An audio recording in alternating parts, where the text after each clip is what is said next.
നമസ്കാരം, എല്ലാവർക്കും തത്വ competitive exam കോർണറിന്റെ പുതിയൊരു വീഡിയോയിലേക്ക് സ്വാഗതം. ഇന്നത്തെ വീഡിയോയിൽ നമ്മൾ 10 ക്വസ്റ്റ്യൻസ് നോക്കുന്നു. ഫ്രഞ്ച് റവല്യൂഷൻ, റഷ്യൻ റവല്യൂഷൻ ആണ് ടോപ്പിക്. NCERT-യുടെ PDF നമ്മൾ ടെലഗ്രാം ചാനലിലെ ഗ്രൂപ്പിൽ ഷെയർ ചെയ്തിട്ടുണ്ടായിരുന്നു. അതെല്ലാവരും പഠിച്ചു കാണുമെന്ന് വിശ്വസിക്കുന്നു. അപ്പൊ നമുക്ക് സ്റ്റാർട്ട് ചെയ്യാം. Question number 1, consider the following statement with respect to the French revolution. French റവല്യൂഷനുമായിട്ട് ബന്ധപ്പെട്ട 3 സ്റ്റേറ്റ്മെന്റ് ആണ്. ഇതിനകത്ത് ഏതാണ് ശരിയെന്നാണ് എഴുതേണ്ടത്. 1. At the time of French Revolution, Habsburg kings were ruling France. 2. Before the French Revolution, French society was divided into 3 estates. 3. Before the French Revolution, both clergy and state levied tax on common peoples. Which of the above is or are correct? 3 statement ആണ് തന്നിരിക്കുന്നത്. ഇതിനകത്ത് ഏതൊക്കെ statement ആണ് ശരിയായിട്ടുള്ളതെന്നാണ് എഴുതേണ്ടത്.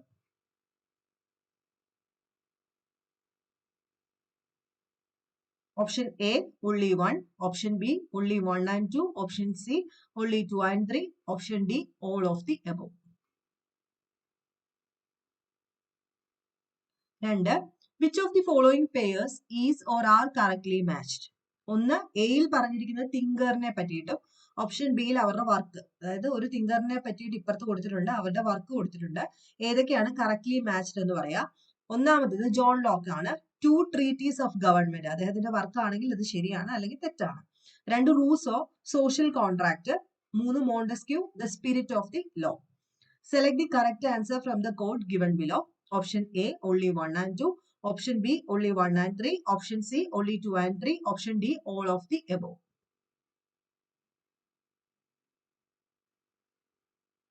Question number 3. Consider the following statement with respect to the National Assembly. National അസംബ്ലിയെ പറ്റിയിട്ട് statement തന്നിട്ടുണ്ട്. നോക്കുക അതിനകത്ത് ഏതൊക്കെയാണ് കറക്റ്റ് എന്ന് എഴുതുന്നത്.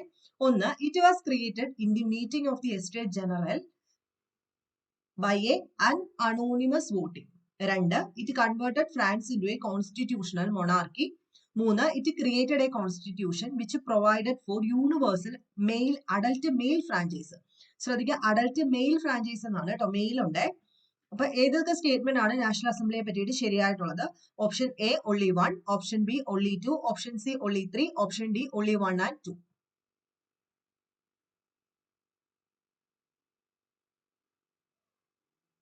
നാല്, consider the following statement with respect to the Jacobin club.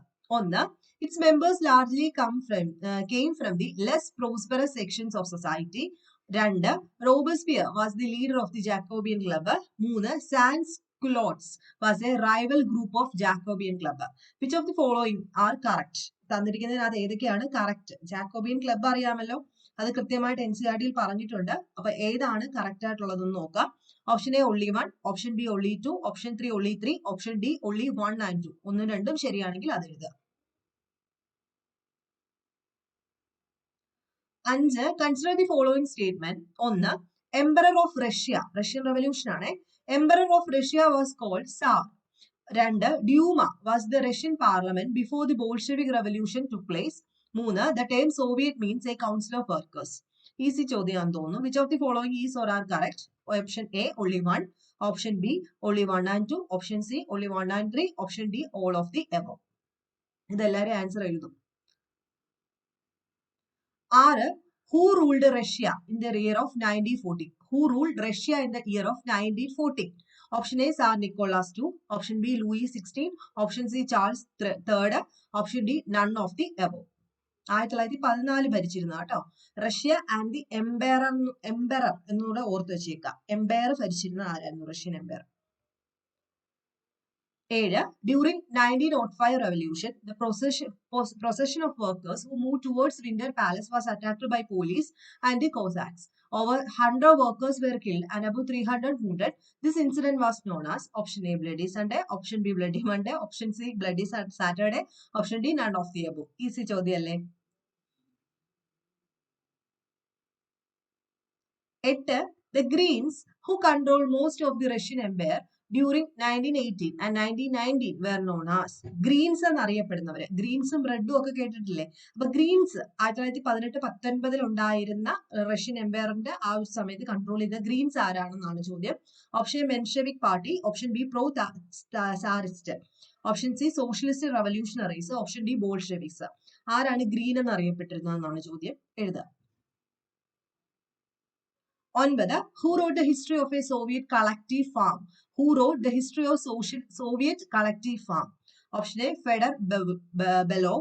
Option B, Trotsky. Option C, Kerensky. Option D, Lenin. 10. When did the Socialist and Trade Unionists had formed a Labour Party in Britain and a Socialist Party in France? When did Socialist and Trade Union had formed a Labour Party? ബ്രിട്ടനിലും socialist പാർട്ടിയും France ഏത് വർഷമാണെന്നാണ് ചോദ്യം. Option A 1901, option B 1902, option C 1903, option D 1905. അപ്പൊ നമുക്ക് answers നോക്കാം. നിങ്ങൾ ticket പോവുക. താഴെ കമന്റ് ചെയ്യാൻ ആരും മറക്കരുത്. എത്ര പേര് അറ്റൻഡ് ചെയ്യുന്നുണ്ടെന്ന് അനുസരിച്ചിട്ട് വേണം മുന്നോട്ട് മോക്ക് ടെസ്റ്റുകൾ ഇടാനായിട്ട്. അപ്പൊ കഴിഞ്ഞ പ്രാവശ്യം ഞാൻ ഇട്ടതിനകത്ത് 1-2 തെറ്റിപ്പോയി. അത് ഈ ഓപ്ഷൻസ് നമ്മൾ ടൈപ്പ് ചെയ്യുന്ന സമയത്ത് തിരിഞ്ഞു പോയതാണ് കേട്ടോ. അതുകൊണ്ട് ഇപ്രാവശ്യം അത് തെറ്റാതെ മാക്സിമം നോക്കിയിട്ടുണ്ട്. മാക്സിമം ശ്രദ്ധിച്ച് തന്നെയാണ് ഇട്ടിട്ടുള്ളത്. അപ്പൊ മോക്ക് ടെസ്റ്റ് അറ്റൻഡ് ചെയ്യുന്നില്ല എന്നുണ്ടെങ്കിൽ നമ്മളിപ്പോ അതിന് വേണ്ടിയിട്ട് സമയം കളയണ്ട, ക്ലാസ്സുകൾ എടുത്തൊക്കെ പോയാൽ മതിയല്ലോ. അപ്പൊ താഴെ ഒന്ന് കമന്റ് ചെയ്യുക. ഒന്നാമത്തേത് ഓപ്ഷൻ സി ആണ് കേട്ടോ, only 2 and 3 ആണ്. 2 ഓപ്ഷൻ ഡി ആണ് ആൻസർ ആയിട്ട് വരുന്നത്, ഓൾ ഓഫ് ദി അബോവ്. മൂന്നാമത്തെ ചോദ്യത്തിന്റെ ആൻസർ എന്ന് പറയുന്നത് ഓപ്ഷൻ ബി ആണ്, only 2. നാലാമത്തെ ഓപ്ഷൻ എന്ന് പറയുന്നത് ഓപ്ഷൻ ഡി ആണ്, only 1 and 2 ആണ്. 5 ഓപ്ഷൻ എല്ലാവർക്കും അറിയാം, ഓപ്ഷൻ ഡി ആണ്, all of the above. 6 option A ആണ്, സാർ നിക്കോളാസ് ടു. 7ാമത്തേത് എല്ലാവർക്കും അറിയാം, ഓപ്ഷൻ എ ആണ്, ബ്ലഡി സൺഡേ ആണ് 7. അടുത്ത 8ാമത്തേത് ഓപ്ഷൻ സി ആണ്, സോഷ്യലിസ്റ്റ് റവല്യൂഷണറീസ് എന്നാണ്. 9ാമത്തെ ഓപ്ഷൻ എ ആണ്. 10ാമത്തെ ഓപ്ഷൻ ഡി ആണ്, 1905. അപ്പൊ 10ൽ 10 കിട്ടിയവര് ആ NCERT ചാപ്റ്റേഴ്സ് നല്ല വൃത്തിയായിട്ട് പഠിച്ചിട്ടുണ്ട്. ഇനി 5ൽ താഴെയാണെങ്കിൽ നിങ്ങൾ കൃത്യമായിട്ട് ആ ഒരു ടോപ്പിക് ഒന്നും കൂടെ പഠിക്കുക കേട്ടോ. അപ്പൊ നിങ്ങൾക്ക് വീഡിയോസ് ഇഷ്ടമാകുന്നുണ്ടെങ്കിൽ ലൈക്ക് ചെയ്യുക, ഷെയർ ചെയ്യുക, സബ്സ്ക്രൈബ് ചെയ്യുക. നെക്സ്റ്റ് വീഡിയോയിൽ കാണുന്നത് വരെ ബൈ.